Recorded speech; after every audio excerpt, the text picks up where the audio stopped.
नमस्कार, India voice पर स्वागत है आपका। मैं हूं आपके साथ प्रियंका मिश्रा।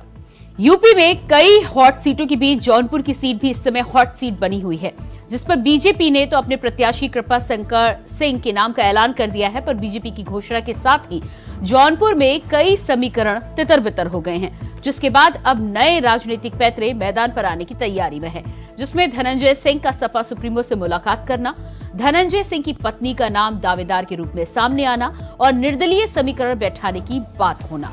कुल मिलाकर संभावनाएं तो कई हैं, मगर राजनीतिक बिसात पर कौन सी बाजी सही और सटीक बैठती है, ये तो आने वाला समय ही बताएगा। तो आज खंगालेंगे जौनपुर का हाल, लेकिन उससे पहले एक नजर इस रिपोर्ट पर।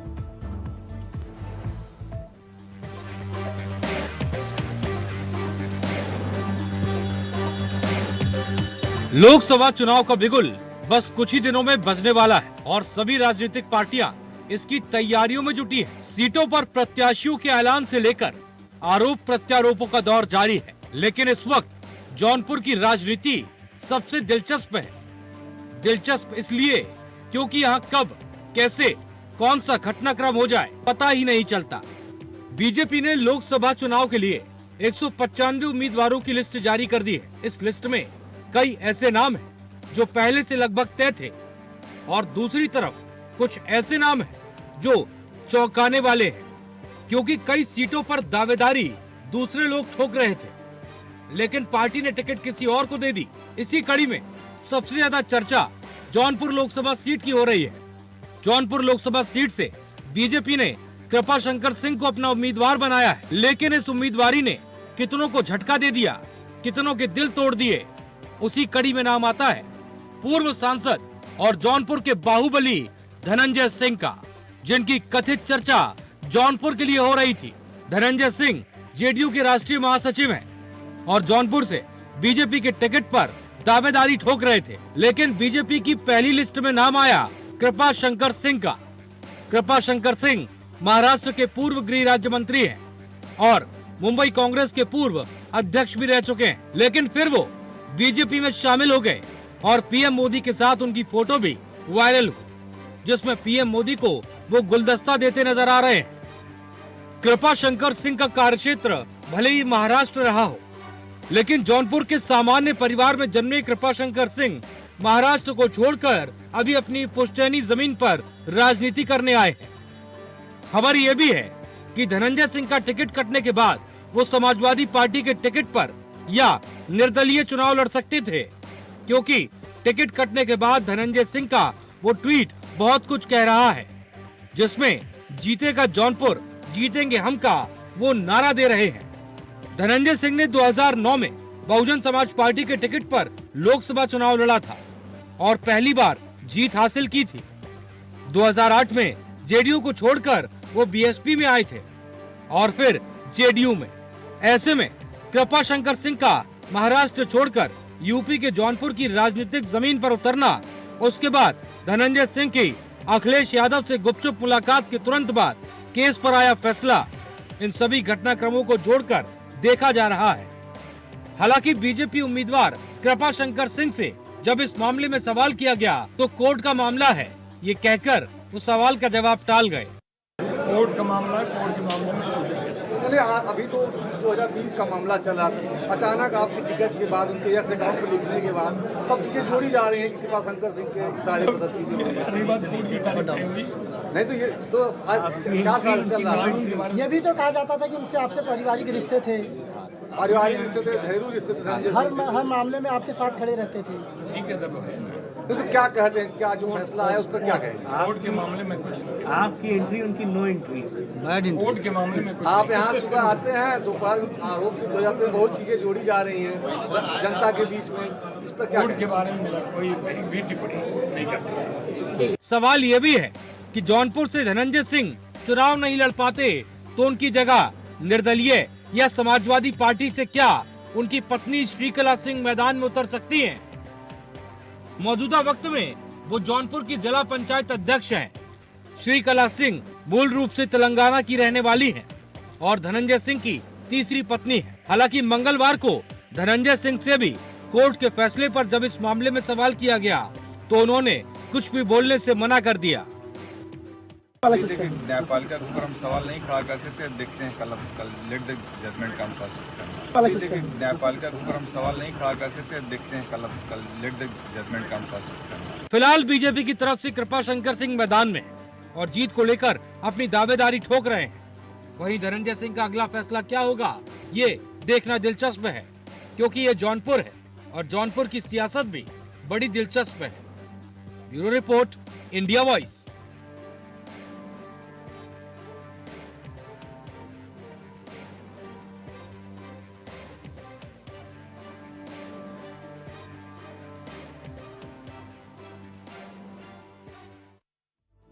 तो आज जौनपुर की सियासत में बनते बिगड़ते समीकरणों पर डालेंगे एक नजर। हमारे साथ मेहमान जुड़ चुके हैं। डॉक्टर अनुपम सिंह भंडारी जी, नेता बीजेपी से हमारे साथ हैं, बहुत स्वागत है आपका। रविंद्र प्रताप सिंह जी, प्रवक्ता समाजवादी पार्टी से हमारे साथ जुड़ चुके हैं, आपका भी बहुत बहुत स्वागत है। और धनोज कुमार जी, राजनीतिक विश्लेषक हमारे साथ जुड़े हैं, आपका भी बहुत बहुत स्वागत है। पहला सवाल रविंद्र प्रताप जी, सबसे पहले मैं आपके पास आती हूं। और जिस तरह से यहां पर कृपा शंकर की दावेदारी के बाद धनंजय के नाम को लेकर सुगबुगाहट तेज हो चुकी है और गुपचुप तरीके से सपा सुप्रीमो से मुलाकात भी की है, आपसे ही जानना चाहूंगी क्या खिचड़ी पक रही है? अगर इसमें धनंजय जी का बयान जानना चाहिएगा तो मोदी जी के एक अति प्रिय टीवी चैनल पे उन्होंने इंटरव्यू दिया था और कहा था कि मेरा श्री गोरखनाथ मठ और योगी आदित्यनाथ जी से अच्छा रिश्ता है और अखिलेश जी योगी जी को फंसाने का जाल बुन रहे हैं, तो हमारे वहां उनकी कोई जगह नहीं है। अच्छा, तो आपका कहना है कि समाजवादी पार्टी में उनकी कोई जगह नहीं है? कोई जगह नहीं। लेकिन खबरें तो ये हो रही है कि सपा सुप्रीमो से गुपचुप मुलाकात की है। खबरें तो इंडिया गठबंधन पे भी चल रही थी, अंत में इंडिया गठबंधन आ गया सामने। बात वो नहीं है, बात यह है कि जिसको एग्जीक्यूट किया जा रहा है न्यायालय के द्वारा, कोई भी हेड ऑफ द जो पार्टी लीडरशिप होगी वो उससे मुलाकात करेगा ही नहीं, कितना भी प्रयास करेगा, क्योंकि उनको अब एग्जीक्यूट किया जाना बाकी है। अच्छा, तो आप इनकार कर रहे हैं? आप इनकार कर रहे हैं? इनकार कर रहे हैं। एक इन्फॉर्मेशन और दे दूं मैं, जो यहाँ से दूसरा प्रत्याशी कांग्रेस लेके आई है कृपा शंकर जी को, ये 2012 में मुंबई में प्रिवेंशन ऑफ करप्शन एक्ट में भी एग्जीक्यूट हो चुके हैं। नहीं, बीजेपी की तरफ से प्रत्याशी हैं कृपा शंकर जी, बीजेपी की लिस्ट में उनके नाम का ऐलान हो चुका है। बीजेपी के, इसलिए तो बता रहा हूँ, बीजेपी कृपा शंकर जी के नाते धनंजय जी में और कृपा शंकर सिंह में ठन गई, तो बीजेपी जो उनके बदले उम्मीदवार लेके आए गई, उनके ऊपर करप्शन के चार्जेस, अपराध के चार्जेस धनंजय जिससे कम नहीं है। 2012 में उनके ऊपर बम्बई हाई कोर्ट ने आरोप लगाया था, फैसला दिया था प्रिवेंशन ऑफ करप्शन एक्ट में, और पुलिस कमिश्नर को डायरेक्ट किया था कि इनको गिरफ्तार करिए। तो ये चाल चरित्र है, धनंजय को देंगे नहीं। वो भी वैसा ही है जो कहते हैं योगी से रिश्ते हैं, दूसरे को पकड़ के ले आए, तो वो भी वैसा ही है। डॉक्टर अनुपम जी, जवाब दीजिएगा इस पर। उनका कहना है कि कृपा शंकर सिंह को मैदान में तो लाया गया है, लेकिन वो भी दूध के कोई धुले हुए नहीं है। एक तरफ आपने धनंजय सिंह से छुटकारा पाने की कोशिश की है, लेकिन यहाँ पर रविंद्र प्रताप जी कह रहे हैं कि आप एक बार फिर से उसी गड्ढे में कूदते नजर आ रहे हैं।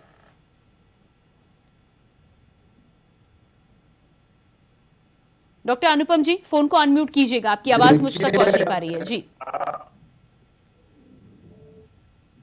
डॉक्टर अनुपम, मैं आपके पास दोबारा आने की कोशिश करती हूँ, आपकी आवाज मुझ तक ठीक से नहीं पहुंच पा रही।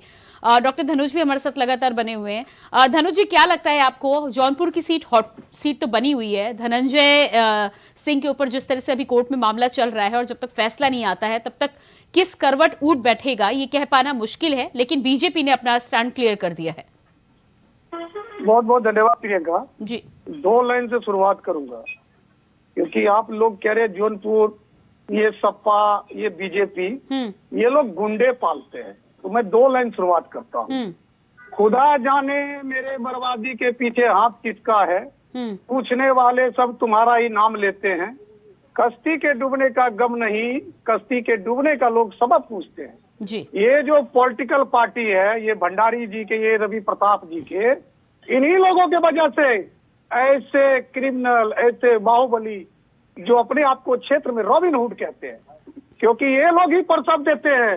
ये लोग कैसे जीत कर आए, क्योंकि इनके पास जनता का लूटा हुआ धन बल है, इनके पास बहुत कुछ है जिनसे भोली भाली जनता को डरा कर वोट लिया जाता है, क्योंकि इन लोगों को सरकार बनाने से मतलब है।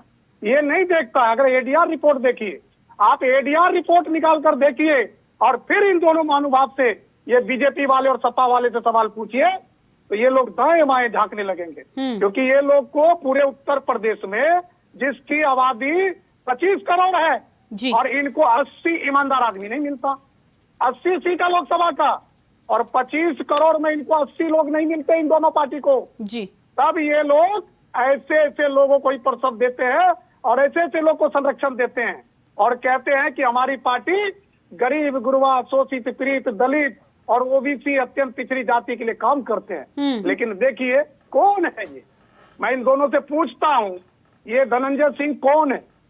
कौन है धनंजय सिंह? ये क्या उसमें सिंह लगा हुआ है? अरे ये जनता को बर्बाद करने वाले लोग हैं, मारने वाले लोग हैं, कत्ल करने वाले लोग हैं, उनको नस्तनाबूद करने वाले लोग हैं। और ऐसे लोगों के लिए ये लोग अभी क्या बोल रहे थे? ये बोल रहे हैं कि हमारे नेता ने बात नहीं की हमारे। अरे भाई, मीडिया से निकली हुई खबर कभी झूठ नहीं होती है, क्योंकि जब नहीं, तस्वीरें भी निकलकर सामने आ रही हैं, तस्वीरें भी निकली हैं। मैं उसी तस्वीर की बात कर रहा हूँ। क्या वो तस्वीर सपा के नेता का हो, क्या बीजेपी का नेता का हो? क्यों ताल ठोकते ऐसे लोग क्षेत्र में? मैं सवाल पूछता हूँ डॉक्टर अनुपम जी, ठीक है, सवाल पूछता हूँ इन लोगों से, इन लोग को गुंडे लोग ही क्यों चाहिए? ठीक है, आपके सवाल का जवाब ले लेते हैं। गुंडे क्यों चाहिए इनको? डॉक्टर धनुज, आपके सवाल का जवाब ले लेते हैं। डॉक्टर डॉक्टर अनुपम जवाब दीजिएगा।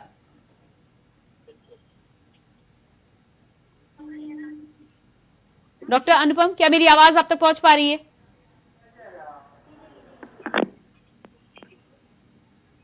हेलो जी जी, आपकी आवाज मुझे मिल रही है। क्या मेरा सवाल आपने सुना?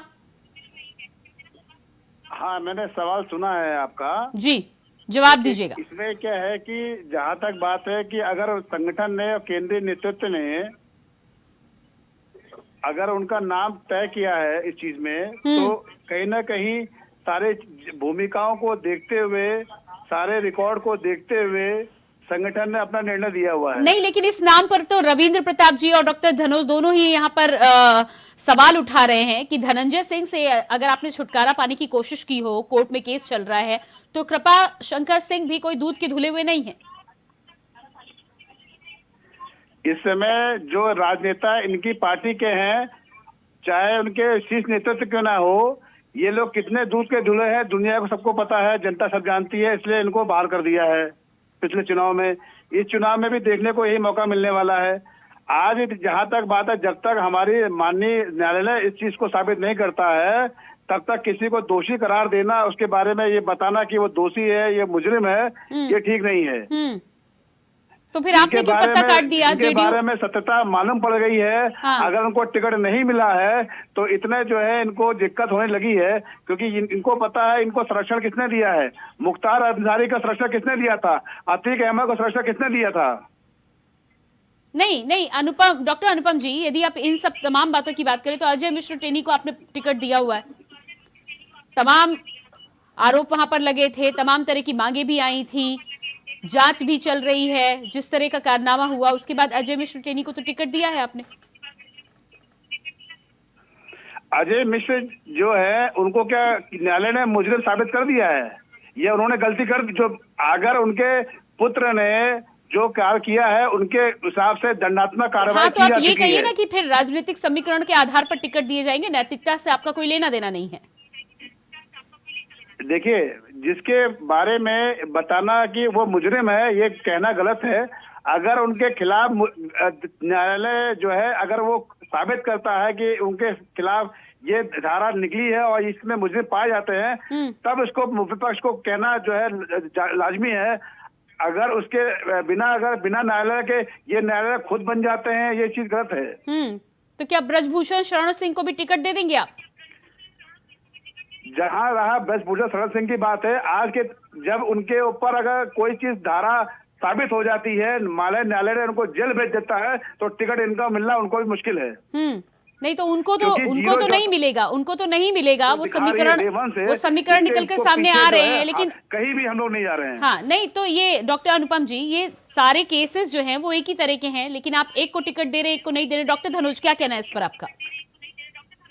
कहना चाहता हूँ प्रियंका कि ये लोग को गुंडे, मवाली, बाहुबली किसको कहते हैं? बाहुबली का ये लोग परिभाषा बताए।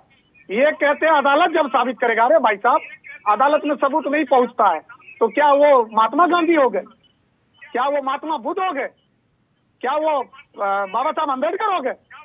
आप यह देखिए ना कि आपको 25 करोड़ में ये बाहुबली ही क्यों चाहिए?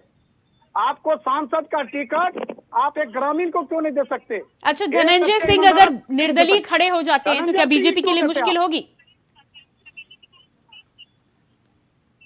डॉक्टर धनोज, धनंजय सिंह अगर निर्दलीय खड़े हो जाते हैं या उनकी पत्नी को समाजवादी पार्टी टिकट दे देती है तो क्या स्थिति होगी बीजेपी की? देखिए, तब तो ये लोग ये बोलेगा जैसे राजीव गांधी पे बोफोर्स का था तो बोले सोनिया गांधी पे तो कोई आरोप नहीं है। तब तो ये लोग जो है उस टाइम पार्टिसिपेट करने लगता है। अभी उनकी पत्नी की बात आ जाएगा तो बोलेगा उसकी पत्नी तो बिल्कुल ठीक है भाई। अरे सवाल यह होता है मॉरल सपोर्ट सोसाइटी में कि जिस एक घर में गुंडा होता है पूरा उसको घर को गुंडा कहा जाता है, गुंडे का घर कहा जाता है। मेरा सवाल इन दोनों से, सपा से और भाजपा से, कि ये लोग जब टिकट देते हैं तो इनको ईमानदार आदमी क्यों नहीं मिलता है? रविंद्र प्रताप जी जवाब दीजिएगा। दूसरी बात, श्री कला सिंह की जो बात सामने आ रही है, धनंजय सिंह को तो आप टिकट नहीं देंगे, आपने मना कर दिया है, लेकिन श्री कला सिंह का नाम भी सामने आ रहा है। समाजवादी पार्टी का टिकट मिल सकता है क्या उन्हें? नहीं, किसी भी तरीके से नहीं मिल सकता है। अगर आप देखेंगे तो किसी भी तरीके से हमारे वहां से कभी भी हमारा रिश्ता नहीं रहा, लेकिन भारतीय जनता पार्टी से आपसे रिश्ता नहीं है उनके पास। जब उनके ऊपर उनकी पत्नी की हत्या का आरोप लगा था तो सबसे पहले उनको उनके पक्ष में खड़े होने वाले योगी आदित्यनाथ जी थे।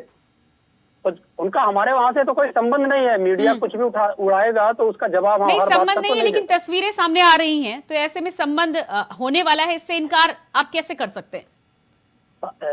तस्वीरें आई थी उत्तर प्रदेश के 3 अपराधियों की एक बंद कमरे में मुख्यमंत्री जी के साथ बैठ के। और रही धनंजय की बात, तो धनंजय जब इस पे पेश होते हैं गोपाल के साथ में तो तुरंत उनको हिरासत में ले लिया जाता है जज के कहने पे। तो तस्वीरें कहाँ से आई वो निकाल के लाए, वो लोग बताए थे कि प्रश्न यह है जो राजनीति का अपराधीकरण है जिसपे धनुष जी बोल रहे हैं। अभी वर्तमान सरकार ने कहा, आपका कहना है कि ये जो तस्वीरें नजर आ रही हैं ये तस्वीरें सच नहीं है? नहीं है, आपको समझिए ना कि उनको पेशी होनी थी, उस पे सेंटेंस प्रोनाउंस होना था। एडीआर रिपोर्ट भी झूठा होता है क्या?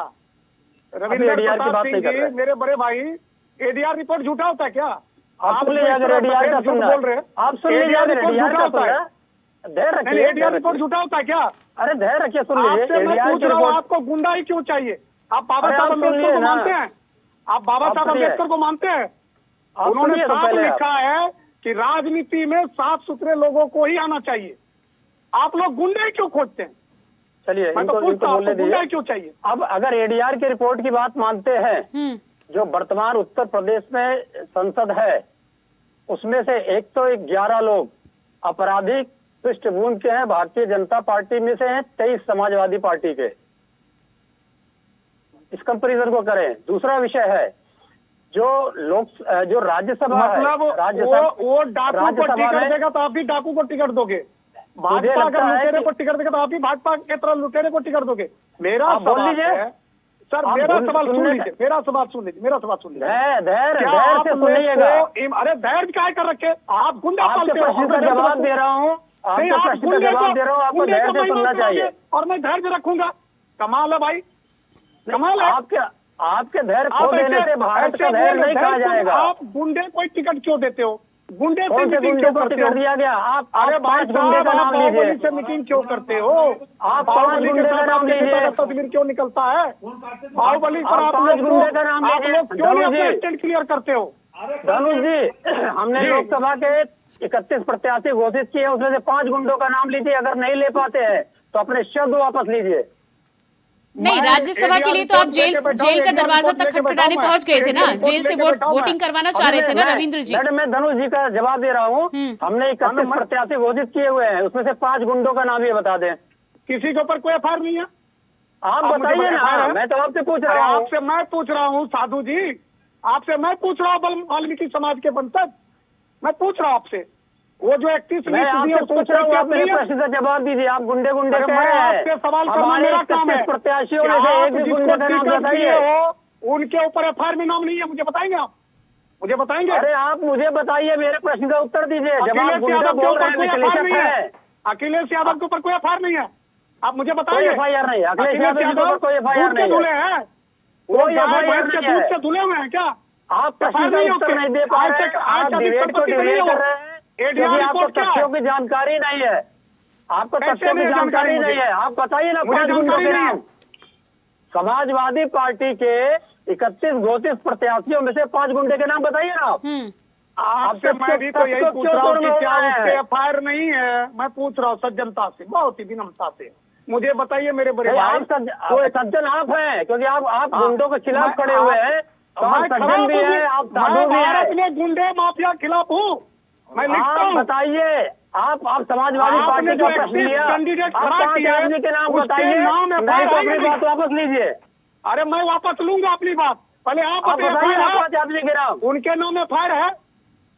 किसके नाम एफआईआर है? किसके नाम? वो लोग साधु हैं, वो लोग किसी मत अरे के नाम हैं। बताइए महोदय, नाम अरे बताइए। भाई साहब जबरदस्ती, आपको नाम नहीं पता है क्या? आप मैं बताइए क्यों ना। गुंडे का महिमा नहीं करूँ? अरे कौन सा नाम नाम लूं लेने मैं? में डर लग रहा है मैं क्या अपने आपको? जीवा से क्यों नाम गुंडे का लेने नाम में लूं? डर लग रहा है क्या आपको? अरे मैं अगर डरता हूँ कैसे भाई गुंडों साहब। का विरोध करिएगा? मुझसे अगर नाम गुंडे नहीं ले डरते हैं, बाबू नहीं पाइएगा डरते हैं। तो गुंडों का विरोध कैसे करिएगा? आप टीवी पर नाम बैठकर लीजिए, गुंडों का नाम महिमा लेके मंडन क्यों कर डर रहे रहे हैं? हैं? जो गुंडों आप से नहीं बलात्कारियों का डरेगा महिमा वो मंडन कर रहे हो, नहीं चलाएगा। आप चोर लुटेरे का महिमा मंडन कर रहे हो, आप डकैतों का जो अघोषित डकैत है, अघोषित आप समाज बताइए को कौन लूटने वाले डकैत लोग, है? उनको आप टिकट बताइए देते हो कौन आप। डकैत है? आप केवल डिबेट को तो डिबेट मुझे कर रहे पता हैं, नहीं एक प्रश्न किससे- का उत्तर नहीं दे एक भी रहे हैं। एफआईआर नाम मुझे बताओ, नाम एक आपसे मैं आप पूछ रहा हूँ बताइए ना विनम्रता से। कौन गुंडा है? कमाल बात कर रहे हो आप, चोर अरे बातों आप को कमाल टिकट की दे बात रहे हो, कर रहे हैं। चलिए गुंडों डॉक्टर का नाम- अनुपम जी के पास मैं वापस आती हूँ। डॉक्टर अनुपम गुंडों जी, का नाम लेने डॉक्टर में हम धनोज ने डर जो रहे सवाल हैं। यहाँ पर उठाया है। एक मिनट में मैडम, एक मिनट जी, गुंडों के खिलाफ ये मुहिम चलाना चाहते हैं, गुंडों का नाम लेने में डरते हैं, तो कैसे विश्लेषक है? अरे कैसे भाई गुंडों के खिलाफ खड़े होंगे? अरे रविंद्र प्रताप सिंह जी, रविंद्र प्रताप सिंह जी, एफआईआर की यदि आप बात करें तो एफआईआर कौन सा ऐसा नेता छूटता है जिसके खिलाफ एफआईआर नहीं होती? अब ये अलग बात है कि आपराधिक पृष्ठभूमि के मुकदमे कितने हैं और आंदोलन से जुड़े मुकदमे कितने हैं, ये अलग अलग बात है। इसको खंगालने के लिए सूची लानी होगी। डॉक्टर अनुपम जी के पास मैं आऊंगी। डॉक्टर अनुपम जी, डॉक्टर धनोज ने यहाँ पर जो एक सवाल उठाया है और जो सवाल रविंद्र प्रताप सिंह ने भी शुरुआत में उठाया था कि कृपाशंकर सिंह जी को टिकट तो मिल गया है, माफ कीजिएगा धनंजय सिंह को जिस तरह से कोर्ट की अभी कार्रवाई चल रही है उस पर कुछ भी फैसला भी लिया नहीं जा सकता, लेकिन एक बात ये भी पक्की है कि उनके ट्वीट से उन्होंने ये साफ कर दिया है कि जौनपुर में वो ताल ठोकते जरूर नजर आएंगे, फिर चाहे वो निर्दलीय प्रत्याशी के रूप में क्यों ना हो। देखिए, इस लोकतंत्र में हर आदमी को अपना चुनाव लड़ने का अधिकार है। अगर वो अपना चुनाव लड़ना चाहते हैं, निर्दलीय चुनाव लड़ चाहते हैं, तो कोई भी लड़ सकता है। धनंजय सिंह क्या, कोई भी लड़ सकता है। लेकिन जहां तक देखिए, अभी आप लोग जानते हैं, अगर कोई व्यक्ति को टिकट नहीं मिला है तो कोई ना कोई रीजन होता है। नहीं, उन्होंने दावेदारी भी की है कि जौनपुर जीतेगा, हम भी जीतेंगे। देखिए, वो तो समय बताएगा। अभी तो ये बताना चैनल के माध्यम से कि वो जीत गए हैं, वो जीतेंगे, ये तो अभी लंबी बात हो गई। अभी से आपने ख्याली पुलाव पकाना शुरू कर दिया है। लेकिन अभी तक का जो योगी जी का रिकॉर्ड है, जिस तरीके से अभी चुनाव प्रचार भी होना बाकी है और जिस तरीके से इन्होंने यहाँ पर जो काम करके दिखाया है पूरे उत्तर प्रदेश के अंदर, जिस तरीके से उत्तर प्रदेश का डंका जो है पूरे विश्व में बजा है, इससे हर आदमी को ये मालूम है कि जो भी सरकार ये अपना कदम उठाती है वो लोगों के लिए, विकास के लिए उठाती है, मजलूमों के लिए उठाती है, जीरो टॉलरेंस नीति नहीं, ठीक है विकास, जीरो टॉलरेंस की आप बात जरूर करते हैं, लेकिन यहाँ पर डॉक्टर धनोज ने भी ये सवाल पूछा था, राजनीतिक शुचिता की जब आप बात करते हैं तो आपको भी खंगालना चाहिए। कम से कम आप शुरुआत कर सकते हैं कि इस तरह की पृष्ठभूमि के लोगों को आप मैदान में ना उतारें। 80 लोकसभा सीटों की उन्होंने बात की है, वो सवाल पूछ रहे हैं कि 80 ऐसे उम्मीदवार आपको नहीं मिलते जो इन तमाम पृष्ठभूमियों से, आपराधिक पृष्ठभूमियों से क्लियर हो। एक भी जो प्रत्याशी भारतीय जनता पार्टी द्वारा चयनित हुआ है, हम ये जानते हैं। अरे लेकिन रविंद्र प्रताप सिंह जी तो कृपाशंकर सिंह पर सवाल उठा रहे हैं। कृपाशंकर सिंह पर सवाल उठा रहे हैं। कृपाशंकर सिंह को क्या जेल हो गई? उनके खिलाफ न्यायालय द्वारा जब मुकदमा साबित कर दिया गया। रविंद्र जी जवाब दीजिएगा इस पर। अगर जेल हो गई है तो फिर इनको चुनाव लड़ना नहीं चाहिए, इनकी बात सही हो जाएगी ना। रविंद्र जी जवाब दीजिएगा। आज 63,055 अपराधियों के विरुद्ध जो है गैंगस्टर अधिनियम 836 अपराधी के विरुद्ध एनएसए ने जो कार्रवाई की है वो सभी ने देखा, पूरे उत्तर प्रदेश ने लेकिन देखा है। रविंद्र जी मेरी आवाज अब तक पहुंच पा रही है? हाँ पहुंच रही है। भंडारी जवाब साहब दीजिएगा। कह नहीं पा, हाँ मैं बता रहा हूँ, भंडारी साहब उसको कह नहीं पा रहे हैं। इनका कहने का तात्पर्य यह है, क्या कृपाशंकर सिंह मुलजिम घोषित हुए हैं, मतलब उनको कोर्ट ने कन्विक्ट कर दिया है? तो नहीं किया है। उनके ऊपर आय से अधिक संपत्ति का मुकदमा अभी भी चल रहा है। इसी मामले में 2012 में वो गिरफ्तार हो चुके हैं मुंबई पुलिस के द्वारा। मैंने इतनी ही बात कही। अब दूसरी बात आती है, योगी जी के कामों को ये कहा गया कि यहाँ से अपराध खत्म है, तो एनसीआर भी कहती है उत्तर प्रदेश अपराध में नंबर 1 है। फिर योगी जी ने 61 अपराधियों की सूची बनाई। उन्होंने कहा मैं गिरोहबंद अपराधियों को खत्म कर दूंगा। नहीं ठीक है, समय मेरे पास ज्यादा नहीं है, लेकिन ये बात आपको तब भी याद रखनी चाहिए जब जेल में आपके जो मौजूदा नेता हैं उनका आप समर्थन करते हुए नजर आते हैं। आप सभी का फिलहाल मैं बहुत बहुत धन्यवाद करूंगी। डॉक्टर अनुपम जी, रविंद्र प्रताप जी और डॉक्टर धनोज, बहुत बहुत धन्यवाद जुड़ने के लिए। तो जिस तरह से जौनपुर सीट इस समय हॉट सीट बनी हुई है, धनंजय सिंह की दावेदारी को लेकर अलग अलग तरह के समीकरण बैठते हुए नजर आ रहे हैं। सपा सुप्रीमो से एक तरफ मुलाकात की है जिससे सपा प्रवक्ता इनकार करते हुए नजर आए। देखना यह होगा कि आने वाले दिनों में जौनपुर की सीट पर और क्या क्या राजनीतिक समीकरण और राजनीतिक पैतरे दिखाई देते हैं। फिलहाल हमारे इस खास कार्यक्रम में इतनी खबरों के लिए बने रहिए इंडिया वॉइस के साथ। नमस्कार।